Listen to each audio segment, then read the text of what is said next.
Hi hello ಎಲ್ರಿಗೂ ನಮಸ್ಕಾರ. SPK Kannada YouTube ಚಾನಲ್ಗೆ ನಿಮಗೆ ಸ್ವಾಗತ. ಏಪ್ರಿಲ್ 19 ಪ್ರಮುಖ ಪ್ರಚಲಿತ ವಿದ್ಯಮಾನಗಳನ್ನು ಈ ವಿಡಿಯೋದಲ್ಲಿ ನಾವು ತಿಳ್ಕೊತಾ ಇದ್ವಿ. SPK ಕನ್ನಡ ಅಂತ ಸರ್ಚ್ ಮಾಡಿ ನೀವು ಟೆಲಿಗ್ರಾಮ್ ಗ್ರೂಪಲ್ಲಿ ಇದನ್ನು PDF ಅನ್ನು ಪಡ್ಕೊಬೋದು. ಈ ವಿಡಿಯೋದ ಡಿಸ್ಕ್ರಿಪ್ಷನಲ್ಲಿ ನನ್ನ ಸೋಷಿಯಲ್ ಮೀಡಿಯಾ ಲಿಂಕ್ಸ್ ನಿಮಗೆ ಸಿಗುತ್ತೆ. World hemophilia day observed on April 17. The theme of world hemophilia day. ವಿಶ್ವ ಹಿಮೋಫಿಲಿಯಾ ದಿನವನ್ನು ಏಪ್ರಿಲ್ 17ರಂದು ಆಚರಣೆ ಮಾಡಲಾಗುತ್ತೆ. ಈ ವರ್ಷದ ಧ್ಯೇಯ ವಾಕ್ಯ ಏನು ಅಂತ ಕೇಳಿದ್ದಾರೆ. ಕಳೆದ ವಿಡಿಯೋವನ್ನು ನೋಡಿ, ಅಂದರೆ 18ನೇ ತಾರೀಕಿನ ಕೊನೆಯ 4 ನಿಮಿಷಗಳಲ್ಲಿ ನಾನು ಹಿಮೋಫಿಲಿಯಾ ದಿನಾಂಕದ ಬಗ್ಗೆ ಸಂಪೂರ್ಣವಾದ ಮಾಹಿತಿಯನ್ನು ನೀಡಿದ್ದೀನಿ. ಒಂದ್ಸಲ ಅದನ್ನು ಚೆಕ್ ಮಾಡಿ, ಇದಕ್ಕೆ ನಿಮಗೆ ಡೌಟ್ಸ್ ಎಲ್ಲ ಕ್ಲಿಯರ್ ಆಗುತ್ತೆ.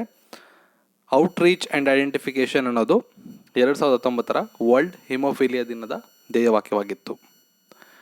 ಇದನ್ನು ಯಾಕೆ ಆಚರಣೆ ಮಾಡ್ತಾರೆ, ಯಾವಾಗ ಪ್ರಾರಂಭ ಆಯಿತು, ಎಲ್ಲದರ ಡೀಟೇಲ್ಸನ್ನು ಕಳೆದ ವಿಡಿಯೋದಲ್ಲಿ ಕೊಟ್ಟಿದ್ದೀನಿ, ಒಂದ್ಸಲ ಚೆಕ್ ಮಾಡಿ.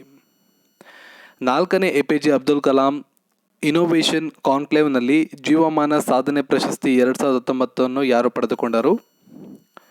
ಸರಿಯಾದ ಉತ್ತರ AK ಸಿಂಗ್ ಅವರಿಗೆ ಈ ಪುರಸ್ಕಾರ ಸಿಕ್ಕಿದೆ.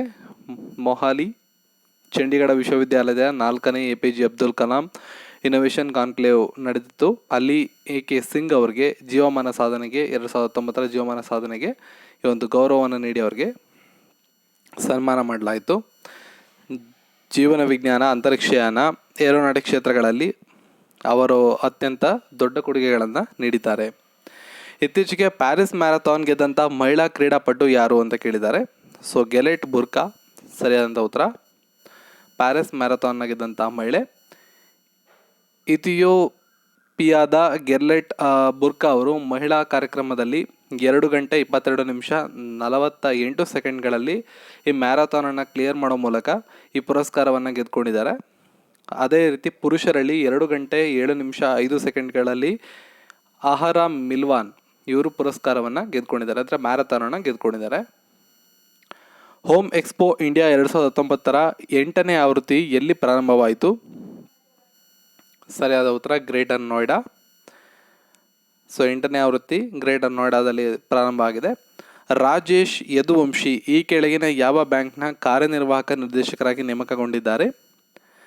ಸೊ ಸರಿಯಾದಂಥ ಉತ್ತರ Punjab national bank, option 3. Punjab national ಬ್ಯಾಂಕ್ಗೆ ರಾಜೇಶ್ ಕುಮಾರ್ ಯದುವಂಶಿ ಅವರು ಕಾರ್ಯನಿರ್ವಾಹಕ ನಿರ್ದೇಶಕರಾಗಿ ಆಯ್ಕೆಯಾಗಿದ್ದಾರೆ. ಹೀರೋ ಸೂಪರ್ ಕಪ್ 2019 2ನೇ ಆವೃತ್ತಿಯ ಚಾಂಪಿಯನ್ ಆಗಿ ಯಾವ ತಂಡ ಹೊರಹೊಮ್ಮಿದೆ?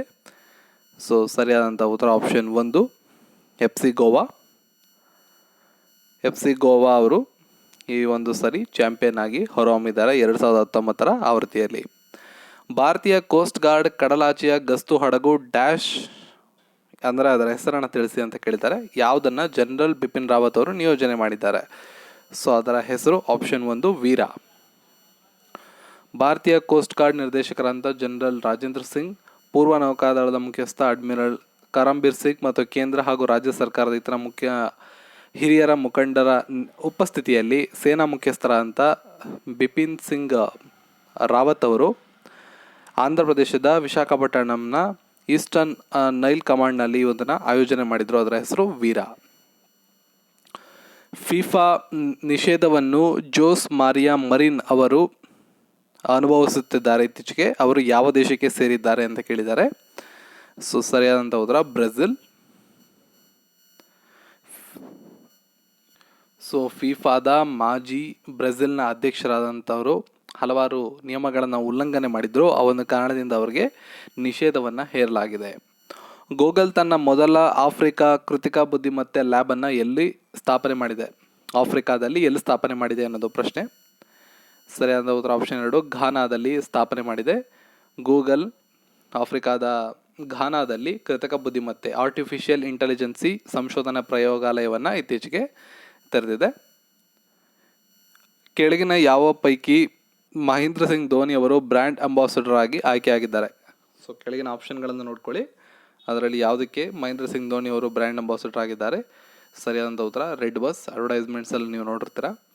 ಭಾರತದ ಕ್ರಿಕೆಟ್ ತಂಡದ ಆಟಗಾರರಾದಂತಹ ಮಹೇಂದ್ರ ಸಿಂಗ್ ಧೋನಿ ಅವರು ರೆಡ್ ಬಸ್ ಈ ಒಂದು ಅಡ್ವರ್ಟೈಸ್ಮೆಂಟ್ ಕಂಪನಿಯ ಬ್ರ್ಯಾಂಡ್ ಅಂಬಾಸಿಡರ್ ಆಗಿ ನೇಮಕಗೊಂಡಿದ್ದಾರೆ. ಇವತ್ತಿನ ಈ ವಿಡಿಯೋದಲ್ಲಿ ಸಣ್ಣ ಮಾಹಿತಿ ಇವತ್ತಿನ ವಿಡಿಯೋದಲ್ಲಿ ಪುಲಿಟ್ಜರ್ ಪುರಸ್ಕಾರದ ಕುರಿತು. ಸೊ ಯಾಕೆ ಇದು ಸುದ್ದಿಯಲ್ಲಿದೆ ಅಂದರೆ ಅಮೆರಿಕದ ಅಧ್ಯಕ್ಷ ಡೊನಾಲ್ಡ್ ಟ್ರಂಪ್ ಹಾಗೂ ಅವರ ಕುಟುಂಬದ ಕುರಿತು ಪ್ರತ್ಯೇಕವಾಗಿ ತನಿಖೆ ನಡೆಸಿದಂಥ ಕಾರಣಕ್ಕಾಗಿ ದಿ ನ್ಯೂಯಾರ್ಕ್ ಟೈಮ್ಸ್ ಮತ್ತು ದಿ ವಾಲ್ ಸ್ಟ್ರೀಟ್ ಜರ್ನಲ್ ಈ ಬಾರಿಯ ಪುಲ್ಟಿಜರ್ ಪ್ರಶಸ್ತಿ ಪತ್ರಿಕೋದ್ಯಮ ವಿಭಾಗದಲ್ಲಿ ನೀಡತಕ್ಕಂಥ ಪುಲ್ಟಿಜರ್ ಪುರಸ್ಕಾರಗಳನ್ನು ಗೆದ್ದುಕೊಂಡಿದೆ. ಸೊ ಯಾವ ರಿಪೋರ್ಟಿಗೆ ಅಂತ ಗೊತ್ತಾಯಿತು, ಅಮೆರಿಕದ ಅಧ್ಯಕ್ಷ ಡೊನಾಲ್ಡ್ ಟ್ರಂಪ್ ಅವರು ಮತ್ತು ಅವರ ಕುಟುಂಬದ ಬಗ್ಗೆ ಪ್ರತ್ಯೇಕವಾಗಿ ತನಿಖೆ ನಡೆಸ್ತೇವೆ. ದಿ ನ್ಯೂಯಾರ್ಕ್ ಟೈಮ್ಸ್ ಮತ್ತು ದಿ ವಾಲ್ ಸ್ಟ್ರೀಟ್ ಜರ್ನಲ್ ಈ ಎರಡು ಪತ್ರಿಕೆಗಳಿಗೆ ಈ ಸಲ ಪುಲ್ಟಿಜರ್ ಪುರಸ್ಕಾರ ಸಿಕ್ಕಿದೆ. ಏನಿದು ಪುಲ್ಟಿಜರ್ ಅಂತ ನೋಡೋಣ. ಪತ್ರಿಕೋದ್ಯಮ ಕ್ಷೇತ್ರದಲ್ಲಿ ಸಾಧನೆ ಮಾಡಿದವರಿಗೆ ನೀಡುವ ಪುರಸ್ಕಾರ ಇದಾಗಿದೆ. ಹಾಗೆಯೇ ಇದು ಅಮೆರಿಕದ ವ್ಯಾಪ್ತಿಗೊಳಪಟ್ಟಿರುವ ಮಿತಿಯನ್ನು ಹೊಂದಿದೆ. 1917ರಲ್ಲಿ ಪ್ರಾರಂಭವಾದ ಈ ಪುಲ್ಟಿಜರ್ ಪ್ರಶಸ್ತಿಯನ್ನು ಸ್ಥಾಪಿಸಿದ್ದು ಪತ್ರಕರ್ತ ಮತ್ತು ಪ್ರಕಾಶಕ ಜೋಸೆಫ್ ಪುಲ್ಟಿಜರ್. ಅದರಿಂದ ಅವರ ಹೆಸರಲ್ಲೇ ನೀಡಲಾಗುತ್ತೆ. ಜೋಸೆಫ್ ಅವರು ಅಪ್ರಾಮಾಣಿಕ ಸರ್ಕಾರಗಳ ವಿರುದ್ಧ ಹೋರಾಟಗಾರರಾಗಿದ್ದರು. ತಮ್ಮ ವೃತ್ತಿಯಲ್ಲಿ ನೈಪುಣ್ಯತೆ ಸಾಧಿಸಿದಂಥ ಧೀಮಂತ ವ್ಯಕ್ತಿಯಾಗಿದ್ದರು. 19ನೇ ಶತಮಾನದ ನಂತರ ವರ್ಷಗಳಲ್ಲಿ ಪತ್ರಿಕೋದ್ಯಮಕ್ಕೆ ಹೊಸ ರೂಪವನ್ನು ಕೊಟ್ಟಂಥವರು ಕೂಡ ಆಗಿದ್ದರು. ಪುಲ್ಟಿಜರ್ ಪುರಸ್ಕಾರದ ಒಂದು ಕಿರುಚಿತ್ರ ನೀವಿಲ್ಲಿ ನೋಡ್ಬೋದು.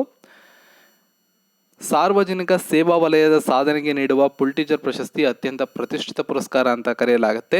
ಸಾರ್ವಜನಿಕ ಸೇವೆಯಲ್ಲಿ ಗಣನೀಯ ಸೇವೆ ಸಲ್ಲಿಸುವ ಪತ್ರಿಕೆಗೆ ಈ ಪ್ರಶಸ್ತಿ ಸಿಗುತ್ತೆ. ಸ್ವರ್ಣ ಪ್ರಶಸ್ತಿ ಅತ್ಯಂತ ಪ್ರತಿಷ್ಠಿತ ಅಂತ ಅನಿಸ್ಕೊಂಡಿದೆ. ಸಾರ್ವಜನಿಕ ಸೇವೆಯಲ್ಲಿ ಗಣನೀಯ ಸೇವೆ ಸಲ್ಲಿಸುವವರಿಗೆ ಈ ಪುರಸ್ಕಾರವನ್ನು ನೀಡಲಾಗ್ತಿದ್ದು ಸ್ವರ್ಣ ಪದಕವನ್ನು ಇದು ಒಳಗೊಂಡಿರುತ್ತದೆ. 1918ರಲ್ಲಿ ಮೊದಲ ಸ್ವರ್ಣ ಪದಕ ಪಡೆದ ಪತ್ರಿಕೆ ಎಂಬ ಹೆಗ್ಗಳಿಕೆ ನ್ಯೂಯಾರ್ಕ್ ಟೈಮ್ಸ್ ಪಾತ್ರವಾಗಿದೆ. 21 ವಿಭಾಗಗಳಲ್ಲಿ ಈ ಪುರಸ್ಕಾರವನ್ನು ನೀಡಲಾಗುತ್ತೆ. ಅದರಲ್ಲಿ 20 ಪುರಸ್ಕೃತರಿಗೆ ತಲಾ $10,000 ಮೊತ್ತದ ಬಹುಮಾನ ಸರ್ಟಿಫಿಕೇಟನ್ನು ನೀಡಲಾಗುತ್ತೆ. ಪತ್ರಿಕೋದ್ಯಮ ಸ್ಪರ್ಧೆಯ ಸಾರ್ವಜನಿಕ ಸೇವಾ ವಿಭಾಗದಲ್ಲಿ ಪ್ರಶಸ್ತಿ ಪಡೆದವರಿಗೆ ಗೋಲ್ಡ್ ಮೆಡಲನ್ನು ನೀಡಲಾಗುತ್ತೆ. ಪುಲ್ಟಿಜರ್ನ ವಿವಾದಗಳು. New York Times, the Wall Street Journal, Washington Post ನಂಥ ಪತ್ರಿಕೆಗಳು ಪುಲ್ಟಿಜರ್ ಪ್ರಶಸ್ತಿ ಪಡೆಯುವಲ್ಲಿ ಅಗ್ರಗಣ್ಯವಾಗಿವೆ. ಪ್ರತಿ ವರ್ಷ ಒಂದಿಷ್ಟು ಪುಲ್ಟಿಜರ್ ಪ್ರಶಸ್ತಿಗಳು ಈ ಪತ್ರಿಕೆಯ ಪಾಲಾಗುತ್ತದೆ. ಅಂದರೆ ಅಂತಹ ಗುಣಾತ್ಮಕ ವರದಿಗಳು ಲೇಖನಗಳನ್ನು ಆ ಪತ್ರಿಕೆ ಪ್ರಕಟಿಸುತ್ತವೆ. ಆದರೆ ಕೇವಲ ಕೆಲವೇ ಪತ್ರಿಕೆಗಳು ಈ ಪ್ರಶಸ್ತಿಯನ್ನು ಸಿಂಹಪಾಲು ಪಡೆಯುವುದು ಹಲವು ಬಾರಿ ವಿವಾದಕ್ಕೂ ಕೂಡ ಕಾರಣವಾಗಿದೆ.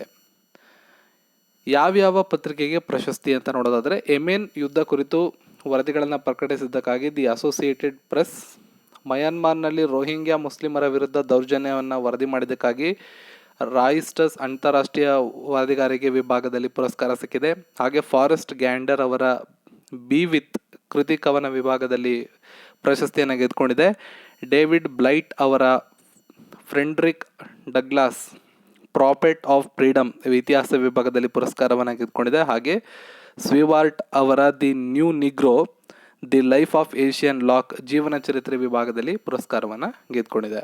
ಸೊ ಎಲ್ಲ ಮಾಹಿತಿಗಳು ನಿಮಗೆ ಉಪಯುಕ್ತ ಅನಿಸಿದ್ರೆ ಈ ವಿಡಿಯೋನ ಲೈಕ್ ಮಾಡಿ, ಶೇರ್ ಮಾಡಿ, ಚಾನಲ್ನ ಸಬ್ಸ್ಕ್ರೈಬ್ ಮಾಡಿ, ಜೊತೆಗೆ ನಮ್ಮ ಟೆಲಿಗ್ರಾಮ್ ಗ್ರೂಪ್ನ ಜಾಯ್ನ್ ಆಗಿ PDF ಡೌನ್ಲೋಡ್ ಮಾಡ್ಕೊಳ್ಳಿ. Thank you.